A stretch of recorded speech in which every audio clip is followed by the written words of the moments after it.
ونعوذ بالله من شرور أنفسنا ومن سيئات أعمالنا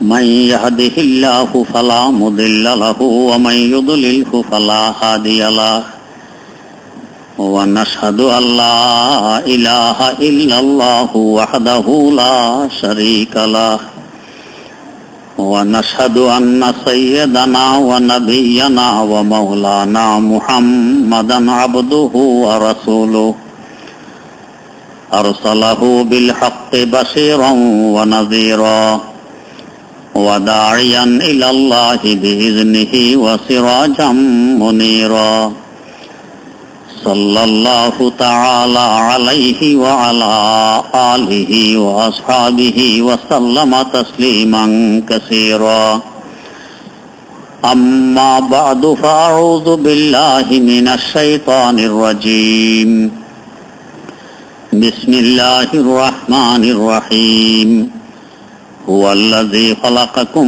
من نفس واحدة وجعل منها زوجها ليسكن إليها فلما تغشاها حملت حملا خفيفا فمرت به فلما أثقلت دعوا الله ربهما لئن آتيتنا صالحا لنكونن من الشاكرين فلما آتاهما صالحا جعل له شركاء فيما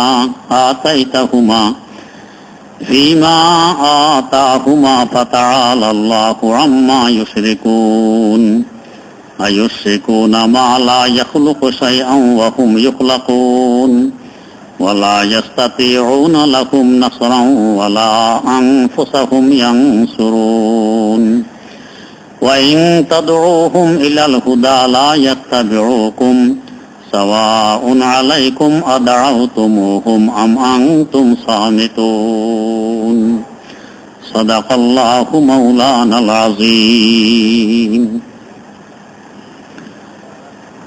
সূরা আরাফের 189 নম্বর আয়াত থেকে তেলাওয়াত করা হয়েছে।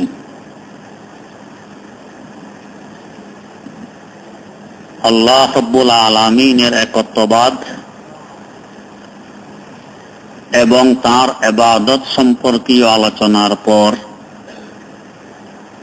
কেন তার ইবাদত করতে হবে, তিনি এককভাবে ইবাদতের মালিক, এই সম্পর্কে আলোচনা করছেন। আল্লাহ পাক বলেন, আল্লাহ এমন একটি সত্তা যিনি তোমাদেরকে সৃষ্টি করেছেন এক ব্যক্তি থেকে, একটি জান থেকে, অতঃপর ওই এক ব্যক্তি থেকে তার স্ত্রীকে সৃষ্টি করেন। কেন? যাতে তার কাছে আসলে শান্তি পায়। এরপর এই দুই স্বামী স্ত্রী থেকে তোমাদের সমস্ত মানুষকে আমি আল্লাহ সৃষ্টি করেছি। তোমাদের অবস্থা কেমন?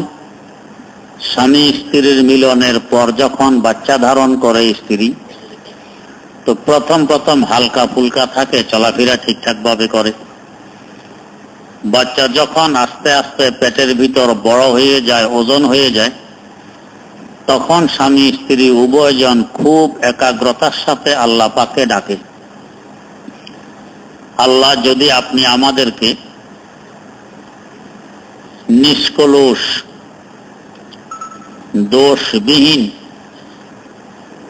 সুস্থ সন্তান দান করেন তাহলে আমরা আপনার কৃতজ্ঞ থাকব।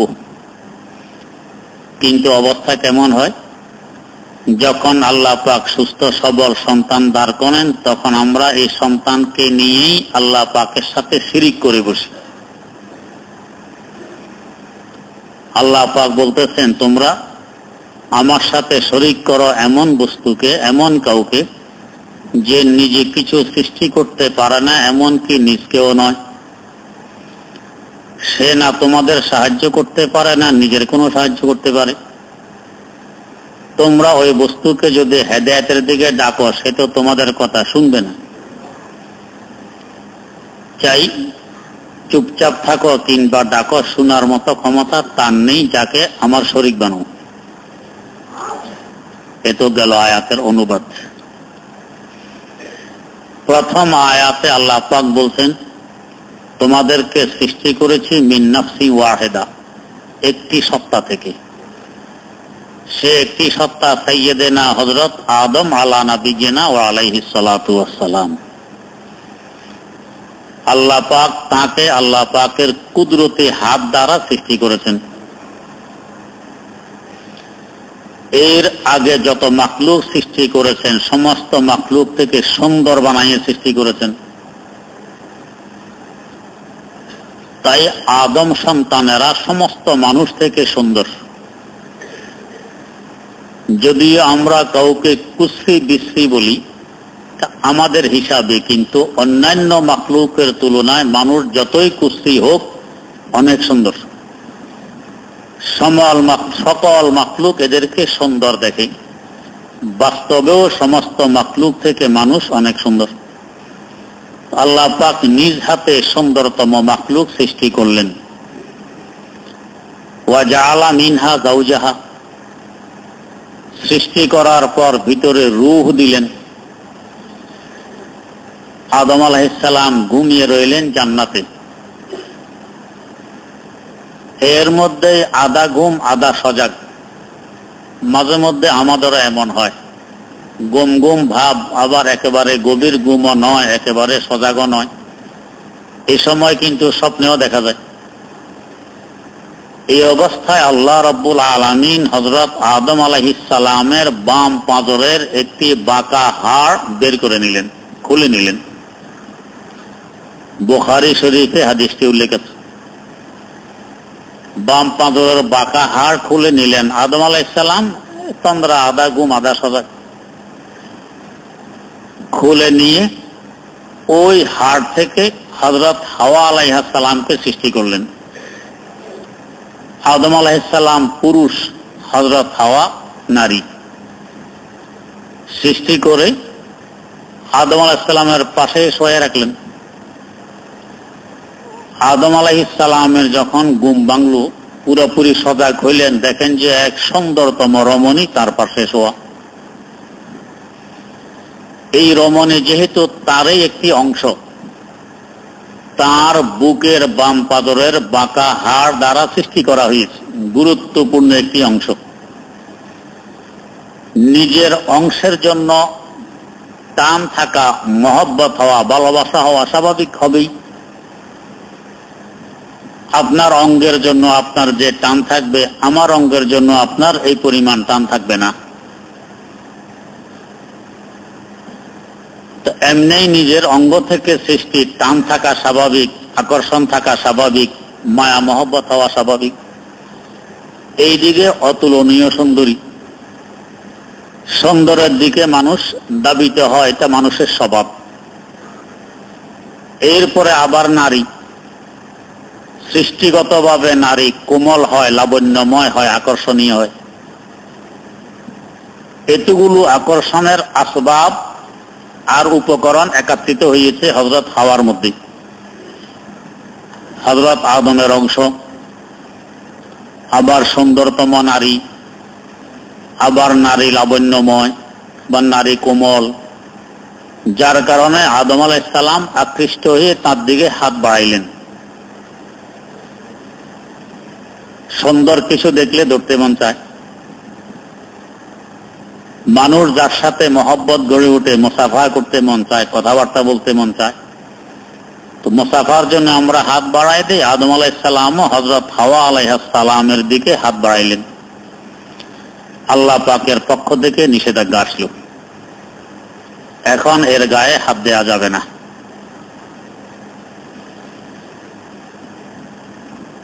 বোঝা গেল নারী যতই আকর্ষণীয় হোক, যতই লাবণ্যময় হোক, যতই কোমল হোক, যতই আমার কাছের হোক, তার সাথে আমার মিল মহব্বত ভালোবাসা যতই হোক, এভাবে মাহজুজ হওয়া যাবে না, তার দ্বারা স্বাদ গ্রহণ করা যাবে না। কিছু শর্ত শরায়েত আছে। কি করতে হবে? হাওয়া আলাইহিস সালামের সাথে আদম আলাইহিস সালামকে বিয়ে পড়াই দিলেন। এখন তার বৈধ স্ত্রী হয়ে গেছে হাওয়া আলাইহিস সালাম। এবার ধরাও যাবে, কাছেও থাকা যাবে, মুসাফাও করা যাবে, কথাবার্তা বলা যাবে, পর্দা পুশিদার প্রয়োজন নেই, সব কিছু বৈধ হয়ে গেছে। এই দুইজন সৃষ্টি হইল। ওয়াজাআলা মিনহা যাওজাহা, আদম থেকে তার স্ত্রী, যাওজ মানে স্ত্রী, স্ত্রীকে সৃষ্টি করলেন। লিয়াসকুনা ইলাইহা, এই কাজটা আল্লাহ পাক কেন করলেন? আদা সজাগ অবস্থায় তার বাম পাঁজরের বাঁকা এবং নরম হাড় বের করে তার স্ত্রী হিসাবে হাওয়া আলাইহিস সালামকে সৃষ্টি করার কারণ আল্লাহ পাক দর্শাইলেন লিয়াসকুনা ইলাইহা, যাতে তার কাছে গেলে সুকুন আসে, ইতমিনান হওয়া যায়, যার কাছে গেলে শান্তি পাওয়া যায়, স্থির হওয়া যায়, আনন্দ পাওয়া যায়, সাপ পাওয়া যায়। এই জন্য আল্লাহ পাক এই কাজটা করছেন। মানুষকে আরবিতে বলে ইনসান। ইনসান উনসিয়ত শব্দ থেকে আসছে। উনসিয়ত মানে ভালোবাসা, উনসিয়ত মানে মহব্বত, উনসিয়ত মানে মিল মিলাপ। এই জন্য মানুষ একা একা থাকতে পারে না, কারো না কারো সাথে থাকতে হয়, যেহেতু ইনসান উনসিয়ত থেকে আসছে। তো আদম আলাইহিস সালামও একা একা থাকতে কষ্ট বোধ করেন, তাই উনসিয়তের জন্য আল্লাহ পাক আরেকজন ইনসান সৃষ্টি করলেন তার বাম পাঁজরের বাঁকা নরম হাড় থেকে।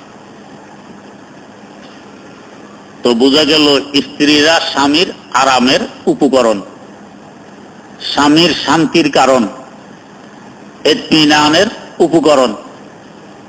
এখানে আসলে অস্থিরতা কমবে, এটা স্ত্রীর বৈশিষ্ট্য হওয়া চাই। এই কথাটি ব্যাখ্যা বিশ্লেষণ করার আগে আরেকটি কথা বুঝে নেই। স্ত্রী হিসাবে আল্লাহ পাক সৃষ্টি করছেন বাম পাঁজরের বাঁকা এবং নরম একটি হাড় নিয়ে। বাম পাঁজরের বেশি বাঁকা হাড় হইল আমাদের বুক আর সিনার উপরের দিকের হাড়। পাঁজরের হাড় নিচের গুলো তুলনামূলক বাঁকা কম, উপরের গুলো বাঁকা বেশি। এই উপরের দিকের হাড়, বেশি বাঁকা হাড় দিয়ে সৃষ্টি করছেন হাওয়া আলাইহিস সালামকে, এক কথায় নারী জাতিকে। এই সৃষ্টি থেকে কয়েকটি সৃষ্টি রহস্য আমরা বুঝতে পারি। এক নম্বর, পাঁজরের হাড় নরম হয়, নলার হাড় শক্ত, হাতের হাড় শক্ত, বাহুর হাড় শক্ত, পাঁজরের হাড় হয় নরম। এমনকি যেই দিকটা একেবারে সিনার মধ্যখানা থাকে এটাকে আমরা বলি কর্করা হাড্ডি, এটা চিবিয়ে খেয়ে ফেলা যায়, নরম। এই নরম হাড়ের তৈরি নারী জাতি, বোঝা গেছে এরাও হবে নরম পুরুষের তুলনায়। পুরুষ হয় শক্ত, এরা হয় নরম।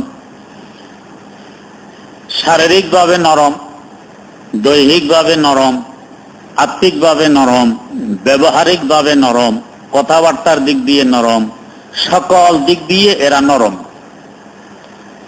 এর কারণ হলো মানুষ নরমকে ভালোবাসে, নরমের দিকে আকৃষ্ট হয়, যাতে পুরুষ এদেরকে ভালোবাসতে পারে, এদের দিকে আকৃষ্ট হয়। এই জন্য আল্লাহ পাক এই হাড় বাছনি করে নিলেন। চাইলে নলার হাড় দিয়েও বানাইতে পারতেন, নলার হাড় দিয়ে বানাইলে একটা শক্ত হইত। শরীরের যত হাড় আছে সব হাড় থেকে নলার হাড় সবথেকে শক্ত, তাহলে নারী হইতে খুব শক্ত। শক্ত জিনিসের সাথে আরেক জিনিস সহজে জোড়া খায় না। নরম মাটি, কাদো মাটি, কাদার সাথে আরো কাদা মিশান, জোড়া খেয়ে যায় তাড়াতাড়ি। কিন্তু ইট, একটি ইটের সাথে আরেকটি ইটকে লেগিয়ে রেখে দেন কয়েক হাজার বছর, জোড়া খাবে না। মধ্যখানে সিমেন্ট দিতে হবে, তাও ইটে ইটে জোড়া লাগেনি, মধ্যখানে সিমেন্টের সাথে জোড়া লাগবে। কেন? এটা শক্ত। নলার হাট দিয়ে বানাইলে এরা শক্ত হইতো, পুরুষের সাথে জোর খাইতো না, সারাদিন ঝগড়া বিবাদে লিপ্ত থাকতে হইত। দ্বিতীয় কারণ, যদি নলার হাট দিয়ে বানাইতো তো পুরুষ এক লাথিয়ে এদিকে নিত, এক লাথিয়ে এদিকে আনত, কারণ পায়ের হাড়ের সৃষ্টি। নলার হাট দিয়ে বানাইলেন না। কোন যুক্তিবাদী বলতে পারে তো মাথার হাট দিয়ে বানাইতেন, তাহলে তো আর লাথি গুতা দেওয়া লাগতো না। মাথার হাট দিয়ে বানাইলে আরেক সমস্যা হইত, তখন নারীকে পুরুষেরা সবসময় মাথায় নিয়ে ঘুরত। মাথায় নিয়ে ঘুরলে সংসার চলবে না। যে সমস্ত পুরুষ বিয়ে করার পর নারীকে শুধু মাথায় নিয়ে ঘুরে, 2-4 দিন পর দেখবেন এদের মধ্যে অবানাগত শুরু হয়।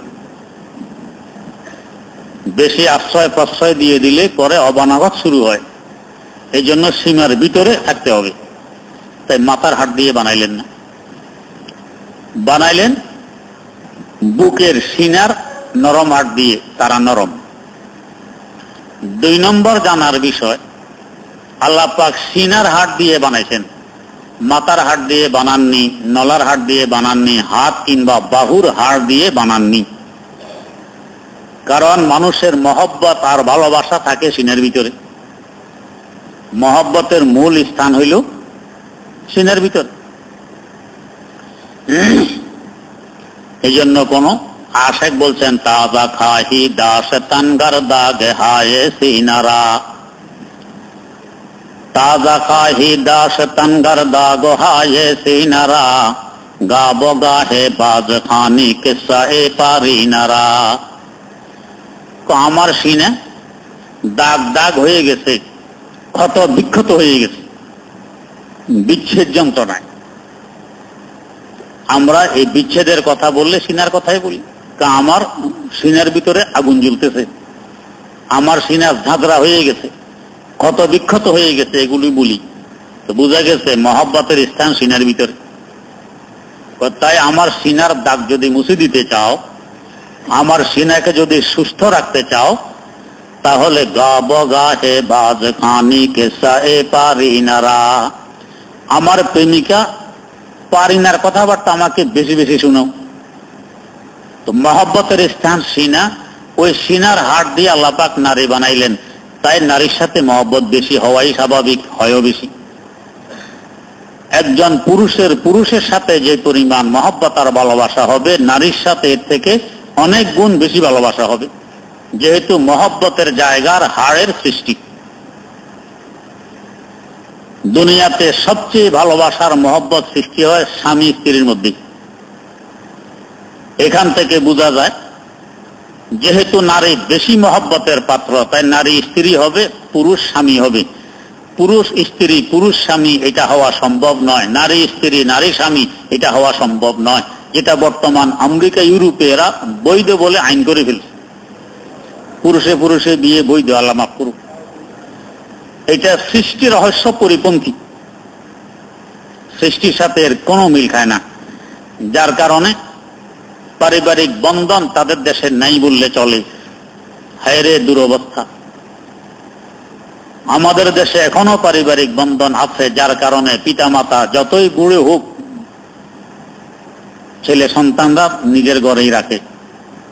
কিন্তু আমেরিকা ইউরোপে নিজের ঘরে থাকার কোনো সুরত নেই, বুড়ো হয়ে গেছে তো বৃদ্ধ আশ্রম, ওখানে থাকতে হবে। ছেলের সাথে আর সম্পর্ক নেই, মেয়ের সাথে সম্পর্ক নেই। এমনকি একটা মেয়ে যখন বালেগা হয়, প্রাপ্তবয়স্কা হয়, বাপ নিজে মেয়েকে বের করে দেয়, এখন তোমার খাওয়া দাওয়ার ব্যবস্থা তুমি করো, এ দায়িত্ব এখন আর আমার রয়নি। চাই মেয়ে দেহ ব্যবসার মাধ্যমে খাওয়া দাওয়ার ব্যবস্থা করুক, চাই অন্য কোনো মাধ্যমে করুক, এতে বাপের কিছু আসে যায় না। এটা মানবতা নয়, এটা হলো পশুর স্বভাব। এগুলো এদের মধ্যে সৃষ্টি হয়েছে কেন? আল্লাহ রাব্বুল আলামিন সৃষ্টি করেছেন বুকের হাড় দিয়ে, মহব্বত এদের সাথে হবে। এরা বিয়ে করতেছে আরেক পুরুষকে, নারী বিয়ে করতেছে আরেক নারীকে, এখানে তো মহব্বত হওয়ার কথা নয়। হ্যাঁ, মাঝে মধ্যে দেখবেন অন্তরের টান আছে, এটাকে বলে খাবাসাত, এটা মহব্বত নয়। 3 নম্বর কথা, আল্লাহ পাক বাম পাদরের বাঁকা হাড় দিয়ে সৃষ্টি করছেন, হাড়টা হলো বাঁকা। তাই বাঁকা স্বভাবও নারীর মধ্যে থাকাই স্বাভাবিক। এটা কিন্তু তাদের দোষ নয়, এটাও গুণ। আপনি সুন্দরতম কোন বন জঙ্গলে যান, সকল গাছ এক সমান না বড় ছোট আছে? বড় ছোট আছে, এটাই এক সুন্দর। সারা দুনিয়ার সব গাছ যদি একরকম এক মাপের হইতো, এত সুন্দর দেখা যাইত না। এখন যত সুন্দর দেখা যায়, কিছু গাছ ছোট, কিছু বড়, কিছু এইরকম, কিছু এইরকম, সব একরকম নয়। তো গাছের মধ্যে ব্যবধান থাকা, বেশকম থাকা, এটাই বন জঙ্গলের আসল সৌন্দর্যতা। একদিক মোটা, আরেক দিক বাঁকা, আরেক দিক চিকন। গাছের মধ্যে কত রকম তাল দেখছেন। একই গাছ মাঝে মধ্যে একটু মোটা হয়ে গেছে, মাঝে মধ্যে চিকন হয়ে গেছে, মাঝে মধ্যে বেঁকা হয়ে গেছে, মাঝে মধ্যে একেবারে সোজা। এটাই তার সুন্দর। যদি এটাই সুন্দর না হইতো তাহলে এখন যে আমরা শোপিস কিনি, শোকে সাজাই, দেখবেন বিভিন্ন প্লাস্টিকের গাছগাছালি সবকে সোজা এক মাপের না, কোনটাকে বেঁকা বানায়, মধ্যখানে এই রং আবার এই রং, মধ্যখানে মনে হয় যেন পছন্দ উঠছে, এইভাবে বানায়। কেন? এটাই সুন্দর। তো নারীর জন্য স্বভাবের দিক দিয়ে একটু বেঁকা হওয়া এটাই সুন্দর। না হয় পুরুষের ইসলাহ আর সংশোধন হবে না। পুরুষকেও তো মাঝে মধ্যে সংশোধনের দরকার আছে, সোজা থাকতে হয়। একে সংশোধন করতে হলে হে বেঁকা হওয়া লাগবে, তবে সোজা। হেও সোজা, হেও সোজা, দুই সোজা মিলে মুশকিল আছে। এর মধ্যেই এক ভিন্ন স্বাদ, এক ভিন্ন আনন্দ। সোজা কথার তুলনায় মাঝে মধ্যে বেঁকা কথা বললে এর মধ্যে এক স্বাদ আছে।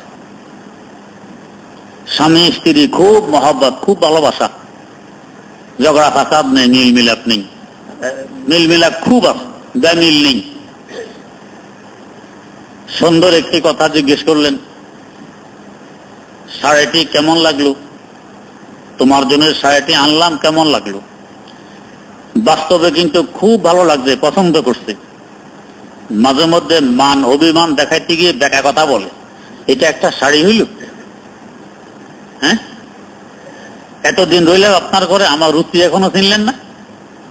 পুরুষ হয়েছেন, শাড়ি হইল? আসলে শাড়ি হয়েছে, পছন্দ হয়েছে, সব হয়েছে, কিন্তু বেঁকা কথা, এটা মান অভিমান। তো মাঝে মধ্যে বেঁকা বললে মহব্বত আরো বাড়ে। এই জন্য আল্লাহ পাক বাঁকা হাট দিয়ে সৃষ্টি করছেন, যাতে মহব্বত আরো বাড়ে, এটা বাঁকাই থাকবে। হ্যাঁ, কোন বেবুজ পুরুষ তা একেবারে বাঁকাকে সোজা করে ফেলবে, আমার কথায় উঠবে, আমার কথায় বসবে, বাঁকা কথা মোটেও বলবে না, বাঁকা পথে মোটেও চলবে না, এরকম কেউ চায়? এর স্ত্রী তার ঘর সংসার করতে পারবে না। সিনার বাম পাঁজরের বাঁকা হাড়, এটাকে যদি কেউ সোজা করতে চায়, এটাকে সোজা হবে? কোনদিন সোজা হবে না। জোরপূর্বক সোজা করতে চাইলে টাস করে ভেঙে যাবে। তো ওই হাড়ের তৈরি আমার স্ত্রী, এই জন্য সোজা করতে চাইলে সোজা হবে না, ভাঙবে, 1 2 3 বলা লাগবে। আমারও অশান্তি, হেরও অশান্তি। 2-4 দিন পর আবার জোয়া দেওয়ার জন্য হুজুর তওবা করাই দেন। তওবা করাইলে কি জোয়া লাগে? হ্যাঁ। এই জন্য বাঁকার সাথে মিল দিয়ে চললে সুখের সংসার গড়ে তুলতে পারবেন। 4 নম্বর রহস্য, মানুষের সাধারণত ডান দিকে শক্তি থাকে বেশি বাম দিকের তুলনায়। বাম দিক দুর্বল, ডান দিক শক্তিশালী। ডান হাতে যেই কাজ করতে পারবেন, এই সকল কাজ বাম হাতে পারবেন না। ডান হাতে যদি 10 কেজি তুলতে পারেন, বাম হাতে 10 কেজি পারবেন না। ডান হাতে যদি 10 ঘন্টা কাজ করতে পারেন, বাম হাতে 10 ঘন্টা কাজ করতে পারবেন না। বাম দিকের শক্তি কম। তো ওই কম শক্তিওয়ালা দিকের হাড় দিয়ে আল্লাহ পাক নারী জাতিকে সৃষ্টি করছেন। তো বোঝা গেছে এদেরও শক্তি কম হবে, বাস্তবতাই। একজন পুরুষ যে পরিমাণ পরিশ্রম করতে পারে, একজন নারী কখনো এই পরিমাণ পরিশ্রম করতে পারবে না। সে সৃষ্টিগতভাবে দুর্বল। এগুলো না বোঝার দরুন কিছু নারী মার্কা পুরুষ আর কিছু পুরুষ মার্কা নারী সমান অধিকারের দাবি নিয়ে আসছে, যার কারণে এখন পুরুষ অলস হইতে হইতে সারাদিন ঘরে শুয়ে থাকে। বাজারে পাঠায় স্ত্রীকে, ফোনের বিল দিতে পাঠায় স্ত্রীকে, গ্যাসের বিল দিতে পাঠায় স্ত্রীকে, কারেন্টের বিল দিতে পাঠায় স্ত্রীকে। সব স্ত্রীর দায়িত্বে পুরুষ শুয়ে আছে করে। এমন মহিলা আমাদের সমাজে বহু আছে। চোখের পানি ছেড়ে দেয় যে আমার দ্বারা আর সম্ভব নয়। সম্ভব নয়, আগে কেন করছিল এগুলো? তখন থেকে স্বামীকে বলতে, স্বামী করত। আমাদের এই কাজগুলো যে আমরা করি, আমাদের কি অসুবিধা হয়েছে? আমাদের স্ত্রীর কাপড় চোপড়ের জন্য তা আমাদের স্ত্রীরা আলহামদুলিল্লাহ মার্কেটে যায় না, বাজারে যায় না, দোকানে যায় না, আমরা করি। তা আমাদের স্ত্রীরা কি অসুন্দর কাপড় পরে? এদেরকে দেখতে কি বিশ্রী কুশ্রী দেখা যায়? বরং 10 জন থেকে আশা করি আরো ভালো দেখা যাবে যে কাপড় আমরা পছন্দ করে কিনে দিই। এইভাবে স্বামীদেরকে অলস বানাইয়া এই ডায়াবেটিস শুরু। এবারে আরেক মুসিবত কাঁধে টেনে আনছে। যদি এরা পরিশ্রম করতো এভাবে ডায়াবেটিস হইতো না। অলস থাকতে থাকতে এখন বস ডায়াবেটিস শুরু হয়েছে, অশান্তি। তো সমান অধিকার কখনো হতে পারে না, দুর্বল অধিকার বেশি থাকে, সমান হবে কেন? এরা যেহেতু দুর্বল, এদের অধিকার থাকবে বেশি। আপনার 2 ছেলে, একজন দুর্বল একজন সবল, আপনি বাজার করতে কাকে পাঠাবেন, দুর্বলকে না সবলকে? সবলকে পাঠাবেন, তার দায়িত্ব বেশি দিবেন, আর দুর্বলের অধিকার বেশি রাখবেন। এই দুর্বল যেতে পারবে না।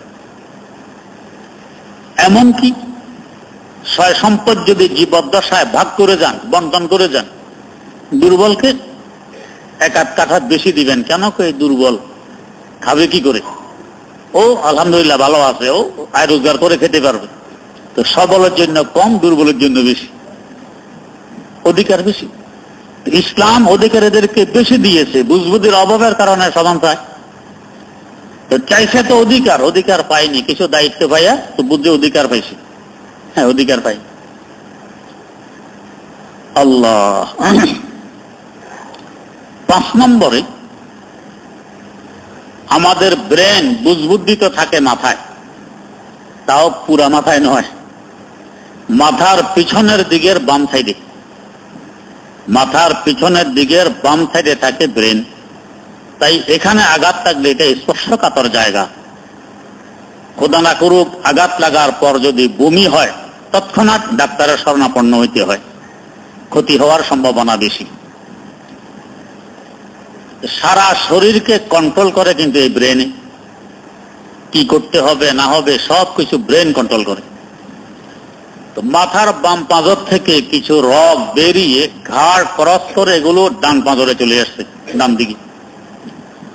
আর মাথার যে পাশে ব্রেন নেই, ডান পাশ, এদিক থেকে কিছু রগ বেরিয়ে ঘাড় ক্রস করে বাম দিকে চলে গেছে। তার মানে দেহের বাম দিককে কন্ট্রোল করে মাথার ডান দিক, আর দেহের ডান দিককে কন্ট্রোল করে মাথার বাম দিক, ব্রেনওয়ালা দিক। তো বাম পাঁজরের হাড় যেদিকের বাম দিকের, এটাকে কন্ট্রোল করছিল মাথার ডান দিকের রগ, যেদিকে ব্রেন নেই। এই জন্য দেখা যায় পুরুষের তুলনায় নারীর বুঝবুদ্ধি কিছু কম থাকে, নারীর তুলনায় পুরুষের বুঝবুদ্ধি বেশি থাকে। এমনকি বিজ্ঞানীরা গবেষণা করে আবিষ্কারও করে ফেলছেন পুরুষ আর নারীর ব্রেনের ব্যবধান। যে সমস্ত ঘটনা বলে, যে সমস্ত লেখাপড়া, যে সমস্ত কথাবার্তা আমাদের ব্রেনে সংরক্ষিত আছে, এগুলো যে কোষের মধ্যে সংরক্ষিত থাকে, যে সেলের মধ্যে থাকে, এই সেল একজন পুরুষ থেকে একজন নারীর কম পক্ষে 400 কোটি কম। 400 কোটি, 1 কোটি নয়, 400 কোটি কম। একজন পুরুষের কমপক্ষে 400 কোটি বেশি। সাধারণভাবে আরো বেশি হয়, কিন্তু যে পুরুষের সবচেয়ে কম আর যে নারীর সবচেয়ে বেশি, এই দুজনের মধ্যে তুলনা করলেও নারীর ব্রেনের সেল পুরুষ থেকে 400 কোটি কম, পুরুষের 400 কোটি বেশি। এখান থেকেও বোঝা যায় সমান অধিকারের দাবি নিয়ে নামলে এদেরকে যদি পুরুষের মতো সব দায় দায়িত্ব দিয়ে দেয়া হয়, পুরুষ যেভাবে সুচারুভাবে আঞ্জাম দিতে পারে, নারী এটা পারবে না। আল্লাহ পাক এই জন্য তালাকের ক্ষমতা পুরুষকে দিচ্ছেন, নারীকে দেননি।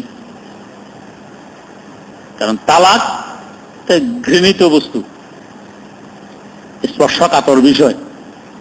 এটা যদি নারীর হাতে দেয়া হয়তো দেখবেন দিনে কতবার তালাক দিচ্ছে। সামান্য ব্যস্তম হয়েছে, তোকে তালাক, ব্যাস শেষ। এরপরে কান্নাকাটি শুরু করতে, আবার স্বামীর ভা ধরে বুঝিনি। যা এখন আমরা দেখতেছি, যেহেতু আমরা একটা বিভাগে থাকি, অহরহ ফতুয়া এই তালাকের আসতে থাকে। এই মুসিবতটা কাঁধে কেন আসছে? তালাকের ক্ষমতা আল্লাহ পাক দিয়েছেন পুরুষকে। পুরুষের মধ্যে একটু ধৈর্য আছে, বাড়িত্ব আছে, সাথে সাথে সে কোনো সিদ্ধান্ত করবে না, চিন্তা ফিকির করে করবে। নারীকে তালাক দিত, চিন্তা ফিকির করে দিবি। এই জন্য এটা রাখছেন পুরুষের হাতে, যাতে নারীরও সুবিধা হয়, পুরুষেরও সুবিধা হয়। কিন্তু বুঝবুদ্ধির অভাব আর শিক্ষা দীক্ষার অভাবের কারণে আমরা তালাকের ক্ষমতা এখন আইন করে নারীর হাতে তুলে দিয়েছি, যার কারণে বস যত তালাক আছে আমাদের কাছে 100টি তালাকের ফতুয়া আসলে 5-7টি পাবেন পুরুষ দিছে, বাকি সব নারী দিছে। দিছে তো দিছে উল্টা পাল্টাও, নিজেও তো বোঝে না, তো কাজীর কাছে যায় কিংবা উকিলের কাছে যায়। তো আজকাল কাজীও যারা আছে 2-4 জন বাদ দিয়ে প্রায় মূর্খ, কারণ কাজী হওয়ার জন্য কিছু হাদিয়া তোফা দিলে কাজী হওয়া যায়, শিক্ষা দীক্ষার দরকার হয় না। আর কিছু উকিলদের থেকে লেখায় আনে, হে আরেক মূর্খ, লিখে দিল যেটা মনে চাইলো এইটা, তালাক কি হলো না হলো না, না আরো পেঁচ বাড়লো না আরো সমস্যা বাড়লো, এরা এগুলো বোঝে না। পরিষ্কার বলতেছে, এরা বোঝে না, না বুঝে একটা লিখে দিল। এরপর একটা হুজুরের কাছে ধর না যে এখন কি করা যায়। এই সমস্যাটা হয়েছে, তালাকের ক্ষমতা নারীকে দিয়ে দেওয়া হয়েছে আইন করে। এই জন্য এই আইন যদি না থাকতো এত তালাক ঘটতো না। এখন এই তালাকের কারণে 2 সংসারে আগুন, বাচ্চা কাচ্চাদের জীবন বরবাদ। স্বামী স্ত্রী হারাম কাজে লিপ্ত, তালাক হয়ে গেছে তারপরও থাকতেছে একসাথে। আল্লাহ মাফ করুক। আল্লাহ পাক বাম পাঁজরের হাড় দিয়ে সৃষ্টি করে বুঝাইলেন, বুঝবুদ্ধি এদের তুলনায় পুরুষের বেশি থাকবে, এদের কম থাকবে। তাই তালাকের দায়িত্ব এদেরকে দেয়া যাবে না, ক্ষমতার দায়িত্ব এদেরকে দেয়া যাবে না, রাষ্ট্র পরিচালনার দায়িত্ব এদেরকে দেয়া যাবে না, বাইরের কঠিন কাজকর্মের দায়িত্ব এদেরকে দেয়া যাবে না।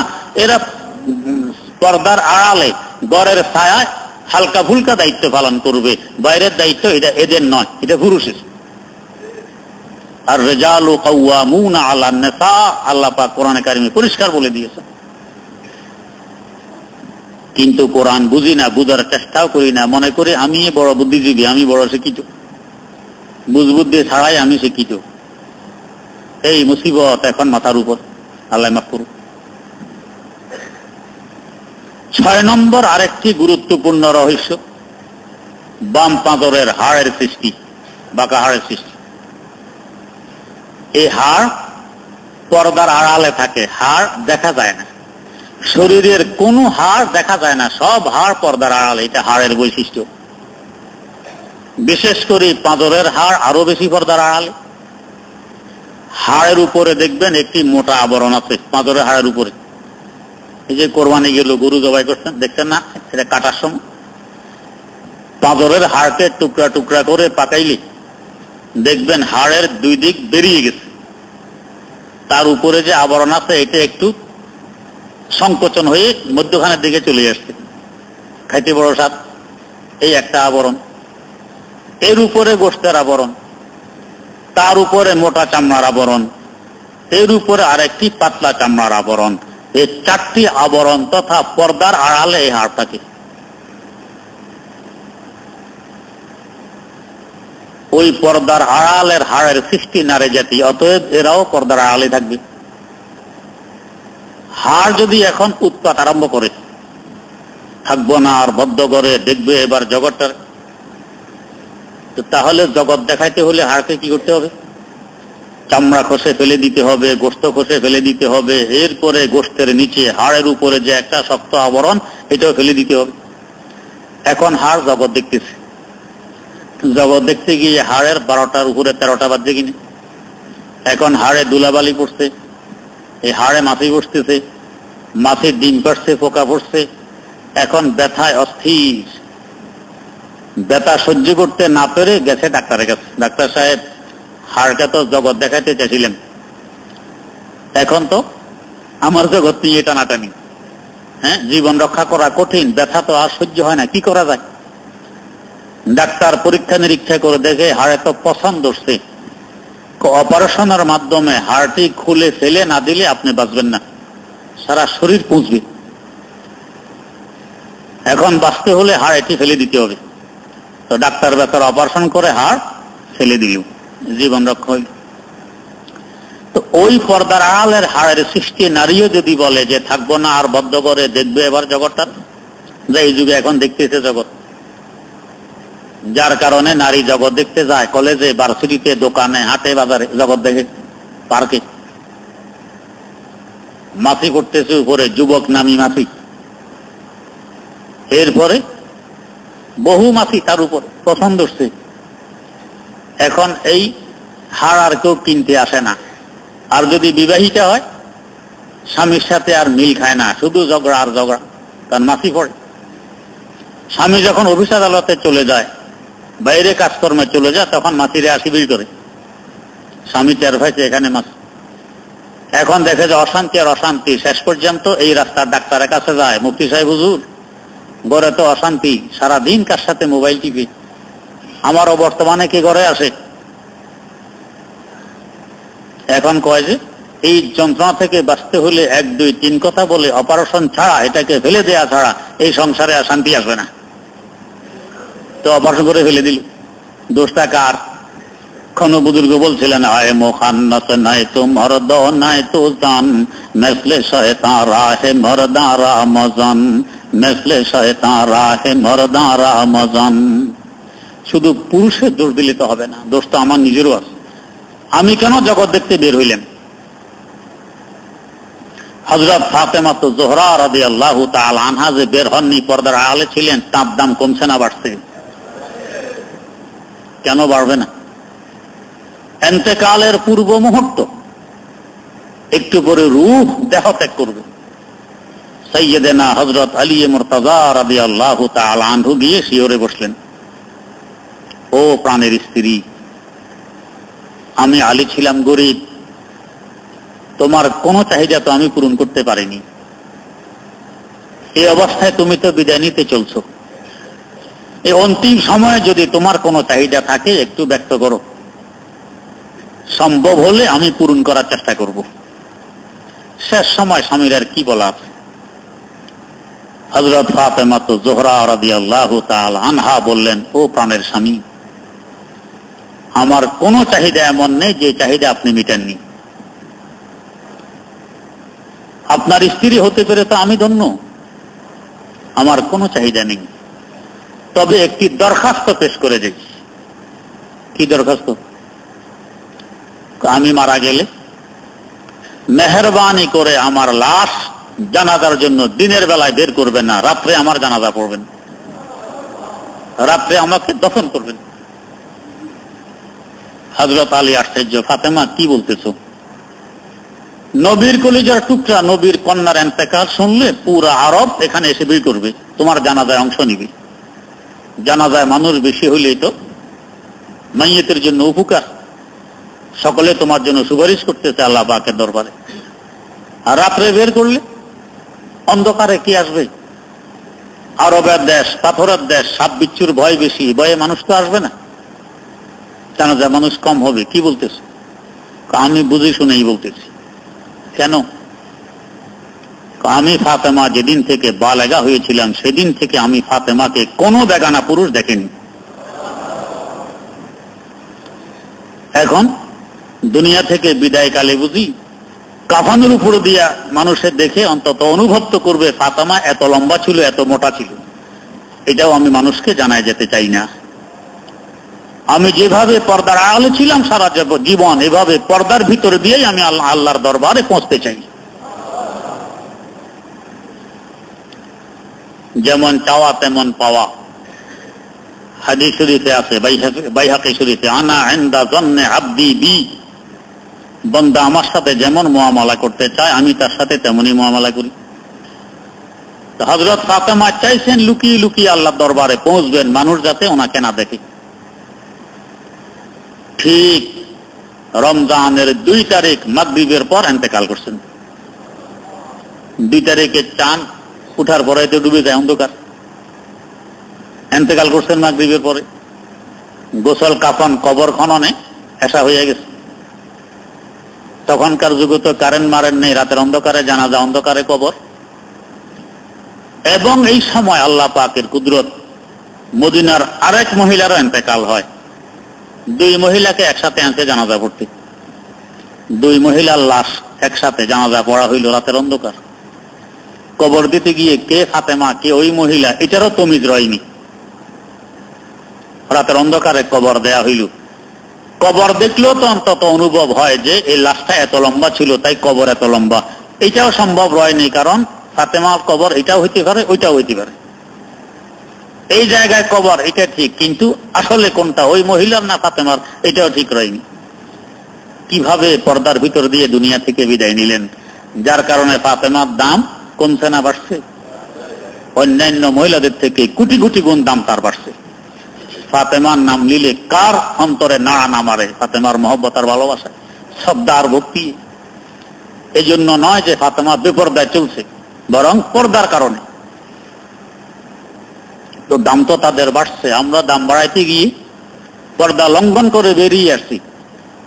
বুঝবুদ্ধির অভাবের কারণে মনে করি আমার দাম খুব বাড়ছে, আমি এখন অমক ভার্সিটির প্রফেসর, আমি এখন অমক কলেজের প্রিন্সিপাল, আমি এখন মিনিস্টার, আমি মন্ত্রী, আমি এমপি, আমার দাম কত বেশি। আরে বাপরে, আসলে দাম বাড়ে নাই। সকালবেলায় হাঁটতে বেরিয়ে দেখতেছেন খালের পাড়ে মরা কুকুর, একটি কুকুরের লাশ মরা পড়ে যাচ্ছে। 3 দিন পরে আবার গিয়ে দেখেন যে এটা মোটা তাজা হয়েছে। গ্রামে ফিরে এসে আশ্চর্য ব্যাপার, এই কুকুর মরা, খাওয়া নেই দাওয়া নেই কিছু নেই, তাজা হইতেছে। হ্যাঁ, গ্রামে এসে বলে তাজা হইতেছে, খুব মোটা তাজা দেখলাম আজকে 3 দিন পরে। এটা তাজা হয় না ফুলছে? ফুলছে। তাজা হলে শক্তি আরো বাড়তো, আর ফুললে একটু পরে পছন্দ ধরবে, এটা পচার পূর্বাভাস। তো বুঝবুদ্ধির অভাবের কারণে এটা তাজা হইতেছে, 3 দিন পরে তাজা হয়। আমাদের নারীরাও কলেজ, ভার্সিটি, অফিস আদালতে চাকরি হয়ে হ্যাঁ আমি এখন বড় তাজা হয়েছি, আসলে ফুলছে, তাজা হয়নি, ফুলছে। যা পছন্দ হবে 2-4 দিন পরে। ঘরে আসলে স্বামীর সাথে মিল মিলাপ নেই। আল্লাহ পাক তো বলছেন কেন সৃষ্টি করছে, লিয়াসকুনা ইলাইহা, তার কাছে আসছে যাতে স্বামী শান্তি পায়, আরাম পায়। এখন স্বামী অফিস করে ঘরে আসতে স্ত্রী নেই, স্ত্রী এখনো অফিসে, স্ত্রী আসতে আরো পরে, তো কিসের আরাম? ঝগড়া শুরু, এত দেরি কেন করলি? হ্যাঁ, কার সাথে কথা বললি, কোথায় গেছিলি, এতক্ষণ দেরি কেন হইল? এর দুজনে ঝগড়া শুরু। আর যদি স্ত্রী এইভাবে বাইরে না থাকতো, ঘরেই থাকতো, স্বামী আসা মাত্র একটি মুস্কি হাসি দিত, স্বামীর জামাটা খুলে দিত, 1 গ্লাস ঠান্ডা পানি কিংবা শরবত স্বামীর হাতে তুলে দিত, স্বামীর জুতাটা খুলে দিত, তো দেখতেন কি আদর স্নেহ বাড়তো, কি সুখের সংসার এরা গড়ে তুলতে পারত। এখন অফিসে যাইয়া ফুলতেছে, পথার পূর্বাভাস, বুঝবুদ্ধির অভাবের কারণে আমার দাম বাড়তেছে। আল্লাহ পাক সৃষ্টি করছেন লিয়াসকুনা ইলাইহা, ইলাইহা বলছেন। স্বামী পুরুষ স্ত্রীর কাছে আসলে, তো কাছে আসতে হইলে যে আসবে হে তো ঘুরবে এদিকে দিকে, যার কাছে আসবে সে এক জায়গায়, যার কাছে আসবে সে এক জায়গায় থাকবে, তারপর না তার কাছে আসা হয়। আল্লাহ পাক বলতেছেন লিয়াসকুনা ইলাইহা, তার কাছে যখন স্বামী আসবে তো শান্তি পাবে। বুঝা গেছে, স্ত্রী ঘরে থাকবে, স্বামী বাইরে দায়িত্ব পালন করে তার কাছে আসবে তো শান্তি পাবে। এখন স্ত্রী যদি বাইরে ঘুরে তো স্বামী তার কাছে কোথায় আসবে? সৃষ্টি পরিপন্থী কাজ হইল এটা। লিয়াসকুনা ইলাইহা, যা আল্লাহ পাক বলছেন এটা হবে না। এই জন্য অশান্তির আগুন ঘরে ঘরে, আল্লাহ মাফ করুক।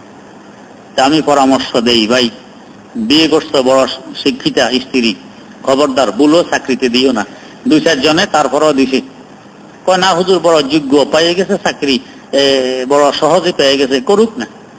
এরপরে আসা চোখের পানি ঝাড়ে, হুজুর আপনার পরামর্শ শুনি নাই, এখন তো আর আমার সাথে কোনো মিল মিলাপ নাই। কি হয়েছে? আরেক ছেলের সাথে লাইন করছে, ওই যে অফিসে চাকরি করে সেখানে আরেক ছেলে আছে এসব।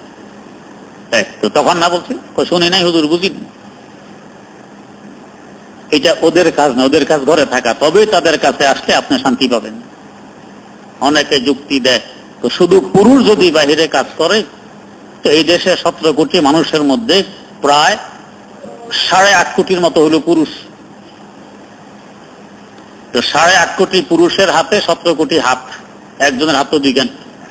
তো শুধু পুরুষ কাজ করলে 17 কোটি হাত কাজ করবে, নারী সহ কাজ করলে 34 কোটি হাত কাজ করবে, ডবল উন্নতি হবে।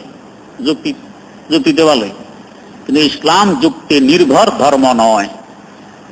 ডবল উন্নতির জন্য রাশিয়া তো বাইর করছিল নারীদেরকে, সকল নারী পুরুষকে একসাথে কাজে নামাইছিল, শেষ পর্যন্ত মাশাআল্লাহ উন্নতি ডবল হয়েছে না রিডবল। শেখুল হাদিস আল্লামা জাকারিয়া রহমতুল্লাহ আলাইহি আবৃত্তির মধ্যে লিখছেন, আমার আব্বা জানের ইন্তেকালের পর আমি ছিলাম ছোট, আমাদের একটি লাইব্রেরি ছিল, এটার তত্ত্বাবধান আমি করতাম। কিন্তু লাইব্রেরিতে যে চাকরি করতো সে মানুষের কাছে বদনাম করতো, জাকারিয়া ছোট মানুষ বুঝে শোনে না, পূর্ণ দায়িত্ব যদি আমাকে দিয়ে দিত তাহলে অনেক উন্নতি হইত। এটাকে ওনাদের এলাকার পরিভাষায় বলে আগার মুঝে দে দেতে তো मैं 4 চাঁদ লাগা দেতা, 4 চাঁদ লাগা দেতা। এটা ওদের একটা পরিভাষা, মানে কয়েক গুণ বেশি উন্নতি করতে পারতাম যদি আমাকে দিত। আল্লামা জাকারিয়া রহমতুল্লাহ আলাইহি বলেন, তার এই কথা সুন্দর শুনতে এক সময় দিয়ে দিয়ে দেখো, যাও পুরা লাইব্রেরি তোমার দায়িত্ব দিলাম, তুমি যেভাবে পারো সেভাবে চালো। তো কিছুদিন পরে দেখি এখন আর পুঁজি ভাট্টা মোটেও নাই, সব শেষ, ঋণ আর ঋণ। তো হযরতের পরিভাষায় 4 চাঁদ কে বজায় 8 চাঁদ লাগা দিয়া, 4 চাঁদের পরিবর্তে 8 চাঁদ লাগাইছে। তো রাশিয়া নারীদেরকে বের করতে 4 চাঁদ লাগাবে, আমেরিকাকে ট্যাকল দিয়ে এগিয়ে যাবে, নারীদেরকে বের করছে, মাশাআল্লাহ 8 চাঁদ লাগাইছে। শেষ পর্যন্ত দেউলিয়া হইয়া সুপার হওয়ার গিরিও শেষ, সব শেষ করছে। প্রেসিডেন্ট ইয়েলসন শেষমেশে কথা বলতে বাধ্য হয়েছে যে আমাদেরকে আবার ফোর্স অফ মার্কেটকে কাজে লাগাইতে হবে। আর প্রেসিডেন্ট গোরবাচভ বলে গেছে যে আমরা যদি আগের ন্যায় আবার উন্নতি করতে চাই, আমাদের মা বোনেরা নারীরা যেভাবে ঘরের ভিতরে ছিল এদেরকে আবার ঘরের ভিতরে ফিরিয়ে আনতে হবে। একটা কথা আছে, প্রবাদ আছে, হাকিকত ছুপ नहीं सकती बनावट के वसूलों से, के खुशबू आ नहीं सकती है फूलों की कागजों से, के खुशबू आ नहीं सकती है कागज के फूलों से। কাগজের ফুল থেকে গ্রাম পাওয়া যায় না। বাস্তবকে যতই আপনি দাবা টাবা দিয়ে রাখতে চান, এটা কোনো না কোনো সময় বাস্তব হবে, এটাকে লুকিয়ে রাখা যায় না। তাই বাস্তব কথা গোরবাচভ বলে গেছেন যে নারীদেরকে আবার ঘরে ফিরিয়ে আনতে হবে, তবেই উন্নতি সাধিত হবে, এছাড়া উন্নতি আসবে না। এত বড় জ্বলন্ত দৃষ্টান্ত আমাদের সামনে থাকার পরেও আমরা কোন লজ্জায় আবার এই স্লোগান দেই যে নারীদেরকে ঘর থেকে বের করো। দোষ সব হুজুরদের। বাস্তবে হুজুরা নারীর পক্ষে, বাস্তবে হুজুরা নারীর অধিকারের পক্ষে। বুঝবুদ্ধির অভাবের কারণে মনে করে এরা নারী স্বাধীনতার বিরোধিতা করে, এরা নারীদের কোনো বালাই চায় না, তো বুঝবুদ্ধির অভাব। আল্লাহ রাব্বুল আলামিন বললেন, ওয়াজআলা মিনহা যাওজাহা লিয়াসকুনা ইলাইহা, আদমের বাম পাজরের হাড় থেকে তার স্ত্রীকে আমি সৃষ্টি করছি। কেন? যাতে স্ত্রীর কাছে আসলে আদম শান্তি পায়। পুরুষ স্ত্রীর কাছে আসলে শান্তি পাবে, এটা তার মূল আশ্রয়স্থল। আল্লাহ রাব্বুল আলামিন আমাদেরকে সহি বুঝার তৌফিক দান করুন। সুবহানাকাল্লাহুম্মা ওয়া বিহামদিক, আশহাদু আল্লা ইলাহা ইল্লা আনতা, আস্তাগফিরুকা ওয়া আতুবু ইলাইক।